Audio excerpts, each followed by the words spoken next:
Hello, I'm George Malim, the Managing Editor of Vanilla Plus, and welcome to today's webinar. Many thanks for joining us at this difficult time, and I hope you and your families are all well. Today's topic is how can telcos cut costs and improve Net Promoter Score, the importance of digital customer experience. For many years now, the customer experience has been more of a differentiator for telcos than network performance. Consumers assume that one provider's network capacity is as good as another's, and in a world of high-speed fiber and near ubiquitous 4G coverage, it's easy to understand why they might think that. Cost has also ceased to be a differentiator as pricing has commoditized, leaving customer experience as the only significant battleground for telcos. But what is a great experience? It's certainly no longer a network of stylish shops with face-to-face engagement. In fact, 92% of customers think that stores are not a must-have for mobile operators anymore, and this highlights that the expectation is now for a full digital experience. This is good news for telcos, and not simply because they can cut down on their store leasing costs. Full digitalization means a more cohesive environment in which customers can be served and sold to in more targeted ways. This allows telcos to get closer to their customers, gathering information about them with each interaction and completing the circle by offering yet further and better targeted propositions based on the data they share. Critically, this can be achieved while reducing costs and improving Net Promoter Score, NPS. With the right strategy, digital channels can reduce costs and transform the contact center into a profit center, increasing revenue. NPS is a vital indicator of performance here, and it is increasingly used by the C-suite and the investor community to gauge the progress of a telco. NPS is a clear indicator not only of how good an experience a telco is providing its current customers, but also of how it will keep them and attract new customers from rivals. Don't forget, the market is saturated, and growth only comes by winning customers away from their current providers. I'm therefore delighted to welcome today's speaker, Julian Rio, the Director of Marketing at RingCentral Engage Digital, who will explain the trends that are transforming customer experience in telecoms. Julian will reveal how to deploy a digital strategy, reducing your costs and increasing your NPS. He'll also explore which levers you can use to reduce your costs, whether voice or digital channels get you the highest NPS for the lowest cost, how to provide a consistent experience across all channels, the impact of an omni-digital strategy on NPS, and how to use digital customer service to generate sales. I should also point out that Julian has agreed to stay on after his presentation to take questions from the audience. To participate, simply enter your question into the panel on your screen, and I will put it to him. Now, without further ado, it gives me great pleasure to welcome Julian Rio. Julian, the floor is now yours. Fantastic. Thank you so much, George, for the introduction. Thank you, everyone, for joining us today. Good afternoon for people in Europe. Good evening for those that are joining us from Asia telcos, and good morning if you are based in the US. Thank you so much for joining today, considering the current situation.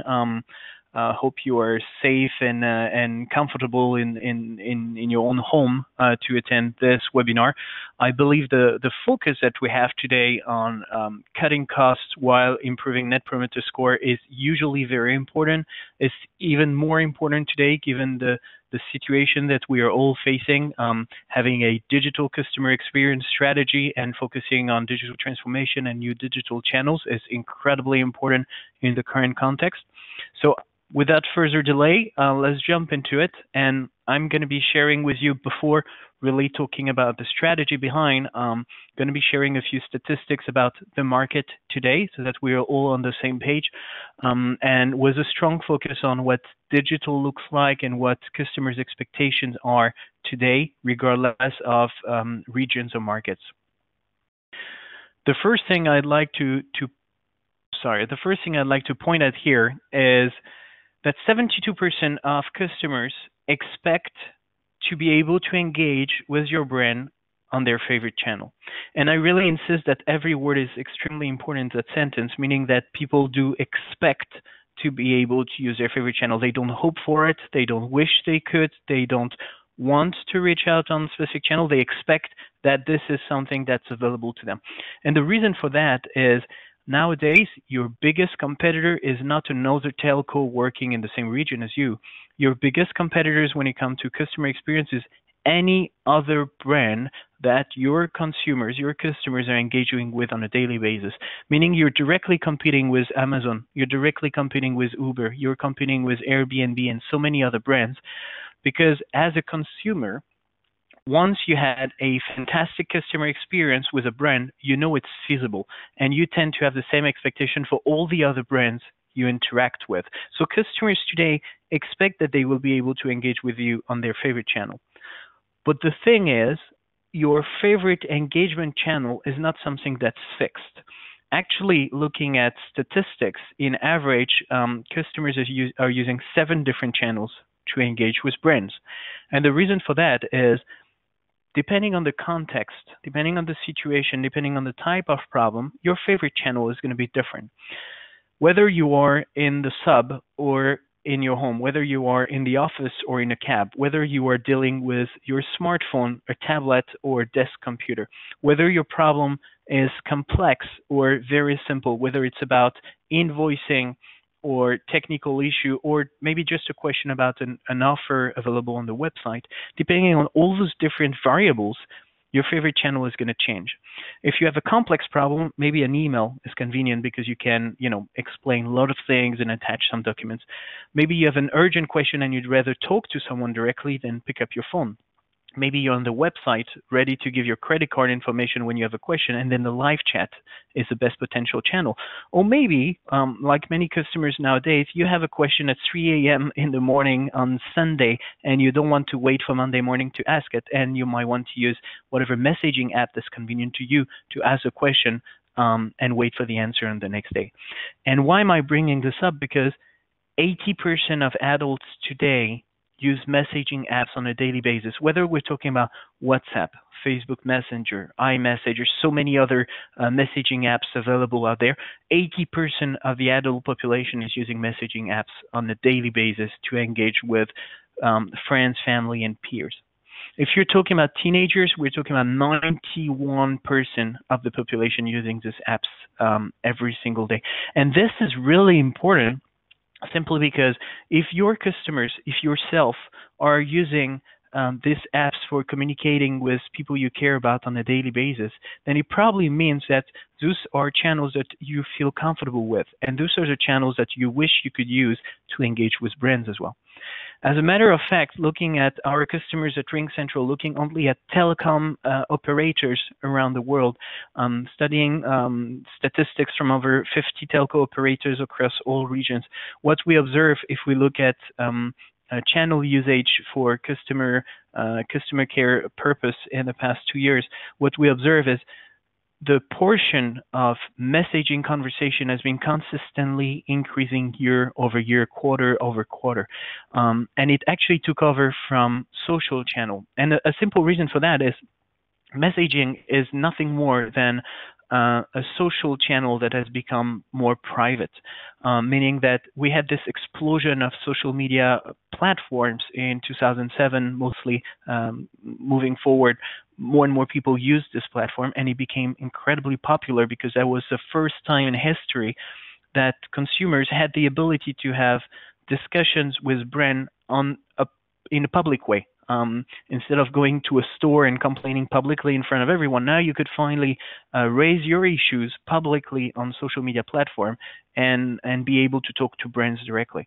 Now, while still many people love to do this and social media is still very popular, messaging gives you the same feeling of having this one-on-one digital conversation, but now you can put it into a private place where you can bring private confidential information, where you can bring your customer number or your order ID and get your problems resolved in a convenient fashion for you. So we see those channels, and especially messaging, becoming more and more important year over year. But what I really want to talk to you about today is not so much messaging per se, is trying to find out how a digital approach to customer care is not only going to help you reduce your overall costs, but also increase your NPS. And talking about this, let's try to analyze what are the 3 pillars of any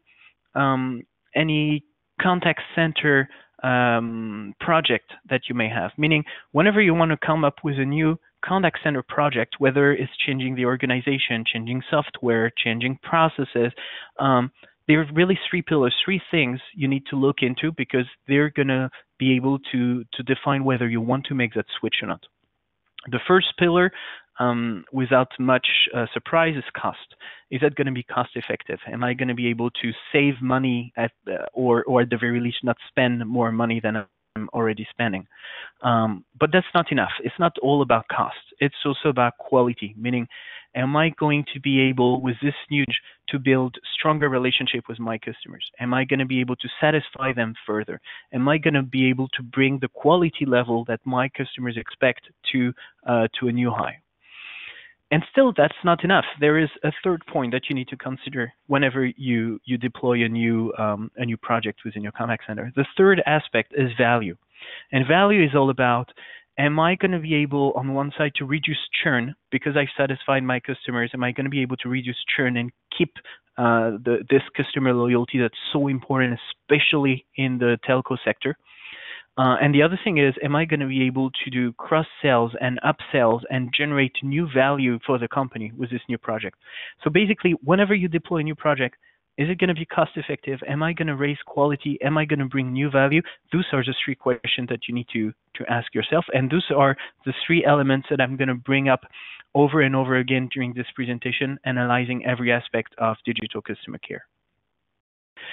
And not that I think that we need to have a battle voice versus digital, because I really believe that you need the both of them, as not switching from voice to digital or choosing between one and the other. You really need to have the two of them, but there are major differences. And the first thing I want to do is to try to analyze what's different between a voice call center approach to customer engagement and a digital contact center approach to customer engagement. The first difference comes from what is a strong focus. Voice engagement is the traditional approach that has been around for many years and that existed when companies were very much company-centric, when they were offering services that were all about processes and company processes and company focus, meaning that with a traditional call center, with a traditional voice solution, you have company hours. You can call only from 9 to 5 or 8 to 6, whatever that might be, meaning that the customer does not make the choice. He has to adapt to the company processes. You usually don't have alternative channels. But the most important aspect of voice is that this is a synchronous channel. Synchronous means that for both the agent and the customer, you have to dedicate 100% of your focus to the current conversation. So from a customer perspective, it means that if you're put on hold, there is hardly anything else you can do in the same time. You need to dedicate 100% of your focus, meaning you really cannot do anything else. You have to wait and keep on waiting. But from an agent perspective, it means you can hardly manage two conversations in the same time. So in a call center, abandon rate is extremely important. Because every customer that you can serve rapidly, you basically might not be able to serve him at all, and it might have an impact on your churn, your customer satisfaction, customer frustration. On the other side, a digital call center is usually taking more of a customer's expectations approach, meaning that because it's digital, there is no working hours. It's available 24/7. Doesn't mean you're going to receive a response to your inquiries 24/7. But it means that you're going to be able to ask your question even if it's 3 a.m. in the morning on a Sunday. You are on a website craving for buying donuts for the next morning. You're still going to be able to ask your question even though there is no one in the office to respond yet. So you choose your own timing. You choose what's convenient to you. And that's the same for channels. You're finally able to choose whatever channel makes sense for you. And that's what I was saying earlier. Depending on the situation and the context, some channels might be more convenient to you than others. Now you have the choice in this digital world. But the most important aspect, I believe, it's about asynchronous. Asynchronous means that most of the digital channels, you decide when you send a message, when you read the answer, you control everything. That becomes effortless. But it's also about the average handling time. What we observe working with so many telcos around the world is that the average handling time between call and digital shows that you actually have a AHT that is smaller for digital. That means that you increase your productivity when you start getting customer inquiries through digital channels versus phone channels. But there are more benefits than this. I promised to talk about the 3 different pillars and how it's going to affect it. Let's get into it. The first thing is when you start having multiple channels, you mechanically increase your NPS. Statistics show that the more channels you have, the higher the NPS. And there is a strong explanation behind that. Look at it that way. All of your customers probably have something to say. At some point, they have a question, they have a problem, they have an inquiry. But if the problem is not that urgent, or if the problem is not that important, and the way to engage with your brand is complex or expensive or takes a lot of time and dedication, maybe I don't want to contact your brand. Maybe my problem is not that urgent or not that important. So I'm going to keep the problem for myself, and I'm going to build my own frustration as a consumer. Those are what we call silent customers. They have something to say, but they won't say it because they did not find a convenient way for them to do so. Now, once you start opening new channels, chances are that some of these channels would be more convenient for some of these customers. And those customers that were mute, that were silent before, suddenly they find their voice back and they are able to express themselves and engage into a conversation with your brand. They no longer dissatisfied, they're no longer frustrated. They are now satisfied, they are now more loyal, and they now have a higher NPS. So I would assume that everyone knows what NPS is, but just as a reminder, NPS is Net Promoter Score. It's basically the probability that your customers are going to recommend your brand to their friends, family, peers, and so on. The higher the score, the better. So getting more channels has an impact on satisfying these customers and increasing your NPS. But in the same time, it's not just about quality, it's also about value. As I mentioned, 3 pillars before, the third one is value. And once you switch your mindset from my contact center is a cost center to my contact center is a potential profit center, then you start to see that you have lots of sales opportunities, lots of upsell and cross-sales opportunities. And why is that? Simply because in the digital world, everything is data, meaning that everything that's happening in your digital world can be used by your agents in order to identify sales opportunities and use these opportunities for upsell and cross-sell. And that's just so much easier to do it and even automate it in the digital world that now you will have this opportunity to increase the value because you start opening your contact center to more digital. But it's also about boosting conversion, still looking at value. Specific channels like live chat, for example, give you the ability not just to wait for customers to engage with you, not just be passive and wait for customers to engage with you, but now you have the ability to take the active seat and start triggering conversation and engaging with customers when they need it the most. That could be when a customer has been waiting for more than 30 seconds on a payment page, or that could be when the customer is looking at his cart and hasn't made a decision yet, or is on the FAQ for more than 3 minutes and apparently is not finding the answer to his question. All those are situations where digital is going to enable you to jump into conversation and satisfy your customer before even they realize that there is a problem, so that you boost your conversions, you increase your sales, and once again, you generate additional value. And then there are things such as messaging or chatbots that are specific to digital, but that are going to increase your availability. If we look at messaging, I mentioned it earlier. Messaging channels are asynchronous channels, meaning that 24/7 you can start engaging with a brand. You no longer need to depend on the working hours of that brand. So it increases your availability, and by increasing the availability, you increase customer satisfaction, and therefore you increase the quality of the relationship you have with your customers. Now, if on top of this you were to add chatbots give you the ability to automate part of the conversation and even to get rid of every first level type of inquiries, meaning every very simple question. I lost my password. Where do I download my invoice? How can I access my account? All this kind of questions that come over and over again, this can be handled by a simple chatbot. And once you put this in place, you reduce tremendously the amount of messages that your human customer care agents are going to have to manage, which means that not only it has an impact on your customer, you increase the quality because you're now available 24/7 to answer their basic question, but it means that it also impacts your cost because all those simple questions with low added value that don't require a human agent to answer now are managed by a chatbot, and you make it so much more productive for your contact center agent to manage. I'd like to take the example of Ooredoo. I don't know if you're familiar with that brand. It's a really huge telco company in both Asia and Middle East, and we've been working with multiple branches of Ooredoo for many years already. And here's a specific example I'm going to take is for Ooredoo in Myanmar, which is a company we've been working with since 2016. And like many other telcos around the globe, Ooredoo Myanmar had this ambition not to provide just telecom operator kind of services, but to go further and start exploring new markets such as VOD or banking.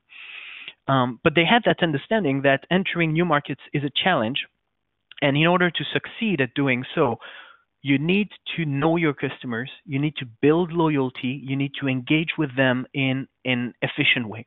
So what happened was Ooredoo Myanmar, when they decided to do this in 2016, they basically started opening new channels based on what they knew their customers were using on a daily basis.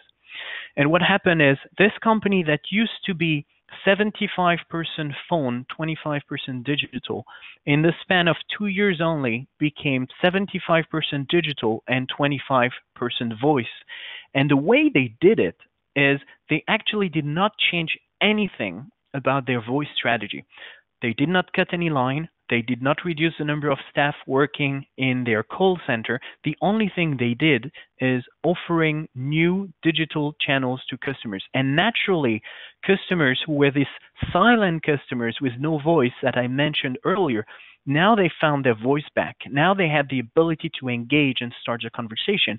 So basically, after opening Facebook, then a live chat, then Messenger, in-app messaging, Viber, and so many other channels after that, those customers that did not want to engage before, now they had their voice. Now they could engage.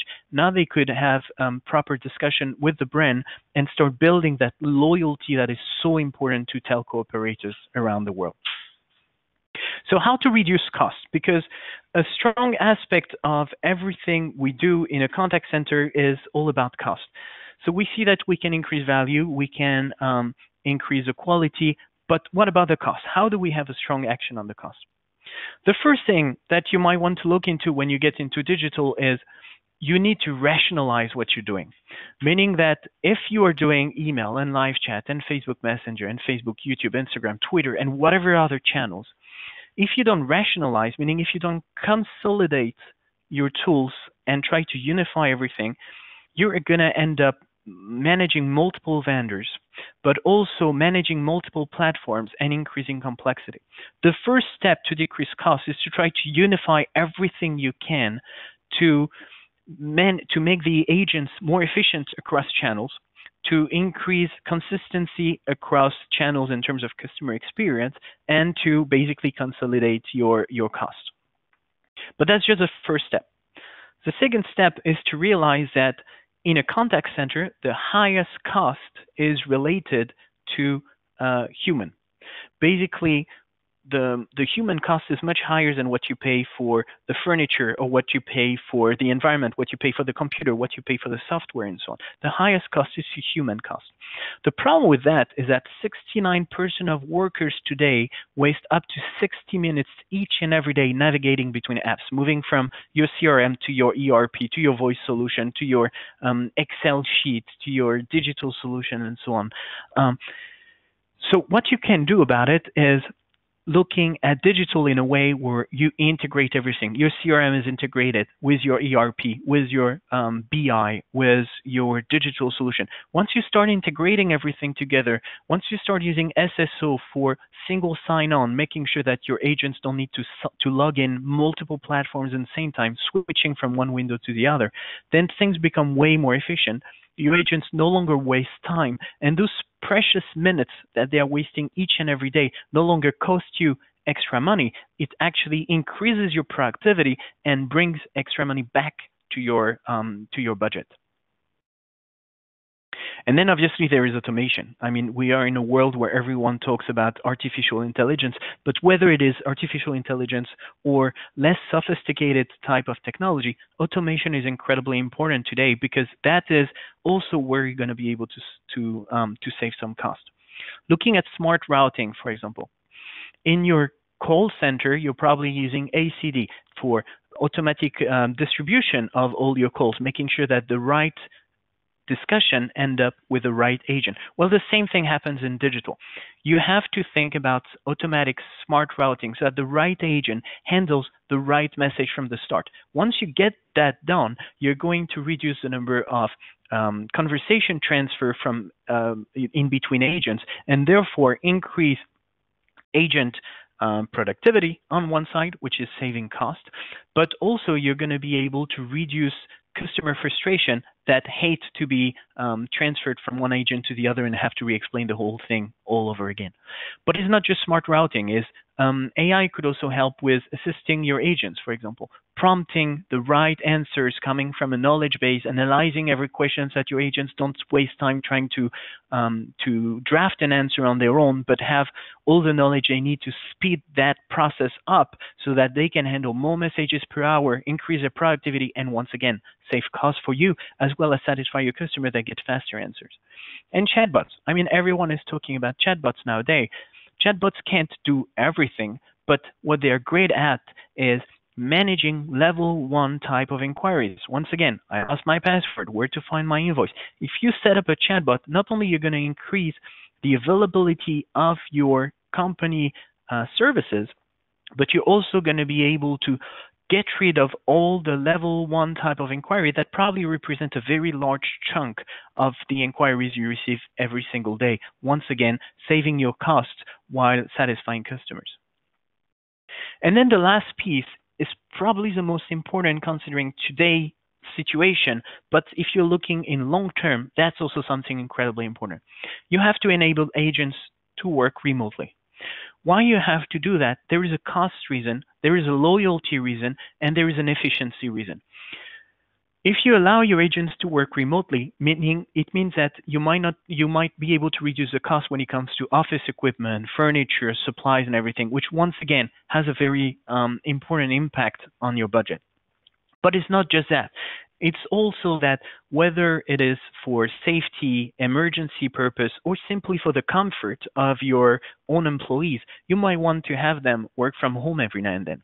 That can only happen if you really look into digital solution, if you embrace the cloud, and if you build your contact center in a way that agents don't have to be physically in the contact center to be able to support your customer, so that regardless of the situation, you will be able to continue to support your customer 24/7. Now, it has another great advantage. The other advantage is about employee retention and employee satisfaction. What I mean by that is, in average, your employees that have the ability to work from home are generally more satisfied, they churn less, there is less attrition, they stick around longer. And once again, when I talk about the human cost of a contact center, is not just hiring people and paying the salary. It's hiring them, but it's also training them. And having this turnover of people leaving and hiring new one, recruiting them, training them, costs a lot of money to your contact center. If you're able to increase employee retention and employee satisfaction, you're going to drop your cost drastically as well. So why am I telling you all this, and why is RingCentral relevant in that big picture? Well, RingCentral is a company that focuses on not only employee communication, but also customer communication. We are a company based in the US with multiple offices all over the world, with over 5,000 people working for RingCentral. We're part of the top 20 SaaS companies with today run rate over 1 billion and an important revenue growth. But what's important is RingCentral Engage Digital is a platform that allows large companies and telcos specifically to engage with their customers through all the digital channels that are relevant. Meaning whether it's traditional channels such as email or live chat or SMS, or the newer channels like social, Facebook, YouTube, messaging with Facebook Messenger, iMessage, WhatsApp, or in-app messaging, your review platform with Google My Business, and so on. You basically connect all of those different channels to one single interface so that now, as an agent, whether you work from the contact center or remotely from the comfort of your home, you now have the ability to respond to your customers consistently across all different channels, increasing customer satisfaction, increasing agent retention, reducing your cost, and increasing the number of opportunities for you to cross-sell or upsell your products. Today, we work already with over 50 telco customers all around the world, from Canada to Asia. We work with many large brands, and one of the reasons that all these companies around the world work with us is because we enable them to connect to their customers' omni-digital world and to better engage with those customers who may not have been engaging otherwise, to satisfy them, to increase their NPS, but in the same time reduce the cost and increase the potential value.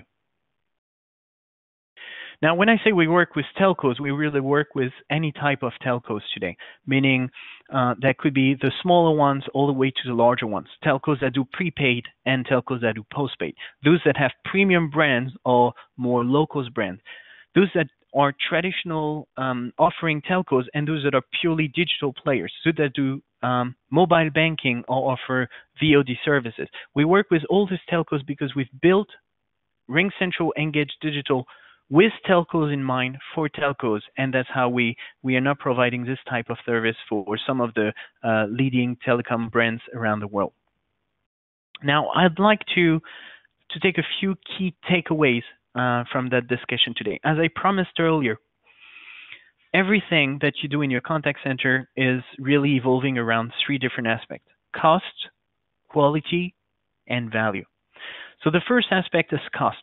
And what you're going to be able to do looking into digital solutions is reducing your cost by first unifying your digital channels. If you consolidate your different software, your different solution into one unified platform, and you connect everything together, you're going to be able to reduce cost by reducing the number of software, but also by simplifying the workflows so that all of your agents are more productive and therefore can handle more with less manpower. In the same time, developing a connected ecosystem where all your different solutions are interconnected, where your agents no longer need to switch from one window to the other, no longer need to log in multiple times every day. When you start developing this connected ecosystem, you save precious minutes for each agent each and every day, meaning that you're going to save a lot of cost on that aspect as well. Then you will be able to rely on automation, whether it's automating the way you distribute messaging, automating the way you provide answers to your agents, or automating with chatbots the way that you're going to respond to customers 24/7. All this automation is once again going to help you scratch a little bit of the cost away from what you need in your budget. And the last piece of the cost is really about enabling remote working. And I think it's extremely important, especially in today's situation where we have no choice but to get people to work from home. Having this cloud approach where you allow your where you allow your agents to stay home and work from the safety and the comfort of their home, not only you increase their employee satisfaction and retention, which has a strong impact on your cost, but you also make it more productive, make your whole contact center available even during difficult situations. The second aspect I mentioned was all about quality, and here it's about improving your NPS. And as we've seen, the more channels you're going to have, the more people are going to be able to engage with your brands and therefore have a strong impact, strong positive impact on your NPS. And it's also by increasing availability, because as soon as your brand is no longer available just during office hours, but now available 24/7, increasing that availability is going to reduce customer satisfaction, to reduce customer frustration, increase customer satisfaction, and therefore increase the overall quality along with reducing your cost. And the last piece, the last element is about value. And once you get everything in place, you're going to be able to reduce churn because satisfied customers don't churn. So you're going to be able to reduce your churn, which will have a very positive impact on your revenue, obviously. But the most important probably is that you will be able to look through all the data that you've collected at potential opportunities for cross-sell and upsell, and turn this contact center that used to be a cost center into an actual profit center. And once you've reached that point, once you have cost, quality, and value, then you really have the tripod that you need to make digital customer experience the heart of your contact center strategy. Now I'm going to be more than happy to take on whatever questions you guys may have. But in the meantime, if you would like to have a one-on-one discussion to try to find out more about how we can help with your specific projects, with your specific questions, and how we already work with multiple telcos around the world, please feel free to schedule a meeting with me or with my team. We just posted a link in the chat, and I'd be happy to take on any question going forward. Thank you so much, George. I believe this is back to you. Yes, it is. Thank you very much, Julian. That was really good. Really enjoyed that. The link to schedule a meeting is now live in the chat, so do feel free to click on that and do that. However, we've had some questions in already, and I'll start asking those to Julian in a minute. But do feel free to continue to ask questions. Even if we run out of time, we'll answer some additional questions afterwards. Anyway, we had some questions in. I'll start with the first one that came in. Julian, you talked about several digital channels during the presentation. Which ones should we prioritize, is the question. Well, that's a good question. I really think it depends. I don't think there is one answer fits all for that, meaning that, first of all, you need to figure out who are your... It's going to depend on your location, right, on the region. It's going to depend on the country, because the culture and the most popular apps, the most popular channels are very different from one region to the other. But even within the same region, it's going to depend on the customers you're targeting. Are your customers generally over 50 years old or below 20 years old? Are they generally using WhatsApp a lot, or are they Facebook Messenger fans? So the first step is to try to analyze who your customers are and what it is they are using on a daily basis to engage with their friends and family. Because the best thing you can do is to try to make your brand available on channels that your customers are already using for their personal usage. Trying to get them to use new channels and to get used to new channels that they're not necessarily comfortable with is never going to work. What works best is identify what are the channels that your customers prefer, what they use on a daily basis, and chances are that the top results are going to be Facebook Messenger, WhatsApp, and iMessage from Apple. Chances are that regardless where you are, there's going to be one of these three channels that would be at the top of the list. But once you've identified what are the right channels, it's about opening these channels and starting to engage with your customers on those channels one by one. You don't necessarily need to open 15 channels in the same time. As you've seen the success story I shared with Ooredoo, they tend to open one and then a second one a couple of months later, and then the third one after. And then, chunks of customers start engaging with these brands because the right channel comes at the right time. That makes sense. Also means that operators don't have to boil the ocean by engaging in all the different apps at the same time. You can take a staged approach. It's quite nice. Excellent. Let's move on to the next question, which is, are you suggesting that telcos completely stop customer service by phone? No, absolutely not. Obviously the focus of this presentation was not around phone, but I absolutely don't suggest that. I actually strongly recommend any telco to continue providing the most possible outstanding service over phone. And there are multiple reasons for that. First, there is a generational reason. You will always have customers that feel more comfortable with a phone conversation than with a WhatsApp conversation. So for these people, you need to keep the phone. Now, regardless of your age, regardless of your favorite channel, as I explained earlier, there are channels that you favor within a specific context. So if you have an urgent question, Maybe you love Facebook Messenger, but maybe if you have an urgent question, you still want to give a call to someone. So and some people just like to have voice conversation because it can be reassuring and it's easier to to translate your emotion into a voice conversation than trying to express your emotion through a written conversation. So for so many reasons, there are situations where phone conversation are necessary. So my whole presentation here is not about give up the call, give up the phone and focus on digital. No, you have to focus on digital because that's where we are today. That's what people want. But that does not mean that that phone is no longer important. Phone is still vital and it still represents a large portion of what people want. You need to have it. It's just no longer enough. Great. Excellent. Thank you. I think that's certainly a true point. One thing that I am noticing with interest is there seems to be a kind of collapse in traditional kind of retail channels, face-to-face in shops. I mean, in the UK in the last week or so, and it's not connected to coronavirus. We've seen one of the largest and longest established mobile retailers decide to close all its standalone shops. That's Carphone Warehouse. So it seems to be that customers probably want that phone interaction when they've got something specific, or like you say, for the older demographics, but they don't want to walk to a shop and choose a device. Perhaps engage in device subsidy in the ways that they used to. So it's clear that there's a generational as well as a technical shift occurring, and maybe that's partly to do with preferences for chat apps and things like that for younger generations. But it seems that we're moving away from a traditional retail situation. Anyway, I'll move on to the next question, which is how long does it take to implement your solution, Julien? Well, that's a tricky question. I think it really depends.